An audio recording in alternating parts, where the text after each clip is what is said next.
As we covered earlier today, yes, the NFL has released the rosters, if you will, for the NFC and AFC players who will play in the Pro Bowl. And I, for one, am excited. I think there's a lot of players from a lot of different squads that deserve a lot more credit. And there's some new names that I thought should have been on there, and some names that didn't quite make it. But today we were talking about the Raiders that got absolutely snubbed for the Pro Bowl. I know that Max Crosby made it, and I'm super happy for him. He's earned every single vote that he's gotten. He's the heart and soul, really, of this team, if you ask me. But yes, Derek Carr didn't make it. Yeah, is what it is. Not really a shock there. But overall, I want to start by talking about a player that he's been a good player for a minute for the Raiders, and he deserves a lot of credit. Excuse me. And quite honestly, I feel like Kolton Miller, yes, Pro Bowl snub number 1, deserves to be more in this conversation as being one of the more dominant left tackles in the entire game. Now, from the 3 names that we mentioned, I believe it was like Laramie Tunsil, as well as, I'm trying to remember off the top of my head, Laramie Tunsil, Teron Armstead, and then Orlando Brown Jr. Kolton Miller has a higher PFF grade than 2 of those guys. Then I believe it's the one he didn't beat was Orlando Brown Jr. So he's got a higher PFF grade than Laramie Tunsil and Teron Armstead. I guess it is what it is there. He's had a really good year this year. Has played a total of 843 snaps, has had 5 penalties, had only allowed 3 sacks, and an 81.9 PFF grade. Kolton Miller deserves to be in this conversation. I know at the beginning there were some times where it wasn't exactly working. I'll admit that. But this man has earned the right to be in this conversation. He is definitely a player that got snubbed. He needs a lot more respect. People need to give him that love because Kolton Miller is that dude. Pro Bowl snub number 2 for the Raiders, Daniel Carlson. That's absolutely right. Because Daniel Carlson, to me, he's the one that got away for the Minnesota Vikings. He absolutely is. But if you'll see here, he has only missed 2 field goals from 50 or longer this year. I think he's only missed like 1 extra point in the last 2 years, which is bonkers. He was an all-pro vote last year, so obviously there were the executives and everybody, the AP writers, that absolutely knew about Daniel Carlson. And then this year, yes, I'll admit, he's missed 3 field goals, but he's been absolutely nails for the Raiders otherwise. I don't care what anybody says.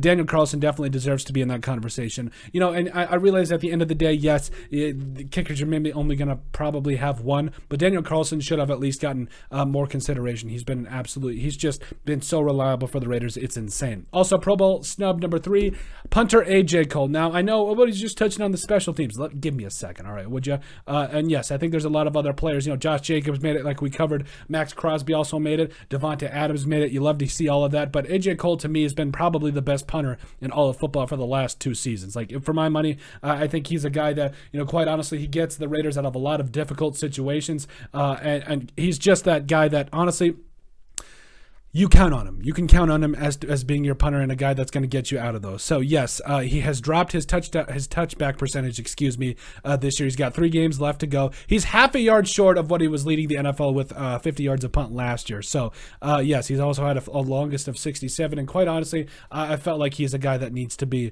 more in this conversation. Now, other players that got snubbed. This was kind of tough because Nate Hobbs has been injured for a couple of games. He doesn't get the recognition that he deserves. It's kind of tough. But at the same time, Andre James, maybe the offensive lineman as well. That's another name that I threw out there maybe as a possibility.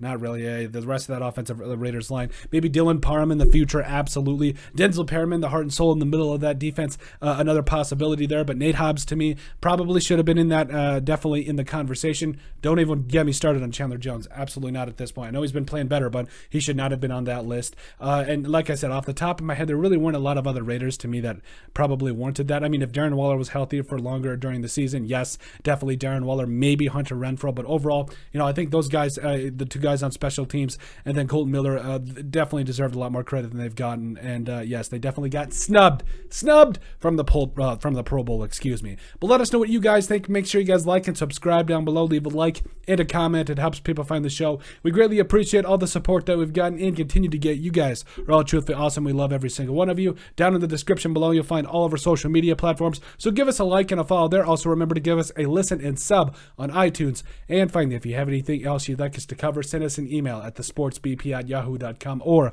put it in the comment section down below, and we would love to cover it. But let us know what you guys think about the Las Vegas Raiders members that got absolutely snubbed from the Pro Bowl.